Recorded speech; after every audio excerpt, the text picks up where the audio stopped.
ഒന്ന് മുടി വെട്ടിക്കാൻ വേണ്ടി എന്തൊക്കെ ചെയ്യണമല്ലേ. ഇതേ ജീവനുള്ള പൂച്ചക്കുഞ്ഞിനെ പിടിച്ചോണ്ട് വന്നിട്ട് റിച്ചുകുട്ടൻ്റെ മുടി വെട്ടുന്ന സീനാണ് കേട്ടോ നിങ്ങളീ കാണുന്നത്. കഴിഞ്ഞ 3 മാസമായിട്ട് ഈ തലമുടി ഒന്ന് വെട്ടിക്കാൻ വേണ്ടിയിട്ട് ഞാൻ കയറാത്ത കടകളില്ല. എല്ലായിടത്തും കൊണ്ടിരുത്തും. ഇതുപോലെ ഇതൊക്കെ ഒന്ന് സെറ്റ് ചെയ്യും. മുടി വെട്ടിത്തുടങ്ങുമ്പോൾ കരച്ചിൽ ബഹളം, തിരിച്ച് വീട്ടിൽ കൊണ്ടുപോകും. ഇത് തന്നെയാണ് ഈ കഴിഞ്ഞ 3 മാസം നടന്നത്. അങ്ങനെ ഇന്ന് എന്തായാലും വെട്ടണമെന്ന് തീരുമാനിച്ചിട്ട് ഞാൻ ഇവിടെ നമ്മുടെ പള്ളിക്കലുള്ള മിറർ മാജിക്കിൽ കൊണ്ടുവന്നിരിക്കുകയാണ് കേട്ടോ. കരച്ചിലും ബഹളവും ചെറിയ രീതിയിൽ തുടക്കത്തിലേ ഉണ്ടായിരുന്നു.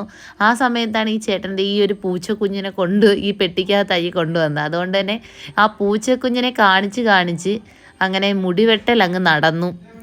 നിങ്ങളുടെ മക്കളും ഇങ്ങനെയാണെങ്കിൽ ഒന്ന് കമൻറ്റ് ചെയ്യണം കേട്ടോ. അങ്ങനെ പൂച്ചക്കുഞ്ഞിനെ കണ്ട് റിച്ചുക്കുട്ടൻ്റെ മുടിയൊക്കെ വെട്ടി നല്ല സുന്ദര കുട്ടപ്പനാക്കിയിരിക്കുകയാണ്. അപ്പോൾ വീഡിയോ ഇഷ്ടമായാൽ ലൈക്ക് ചെയ്യുക, നിങ്ങളുടെ ഫ്രണ്ട്സിനൊന്ന് ഷെയർ ചെയ്ത് കൊടുക്കുക. പിന്നെ ഇനിയും നമ്മുടെ വീഡിയോസ് കാണുന്നതിന് വേണ്ടിയിട്ട് നമ്മുടെ ചാനലിലൂടെ ഒന്ന് സബ്സ്ക്രൈബ് ചെയ്തേക്കണേ. അപ്പോൾ ഇന്നത്തെ വിശേഷം ഇത്രയേ ഉള്ളൂ.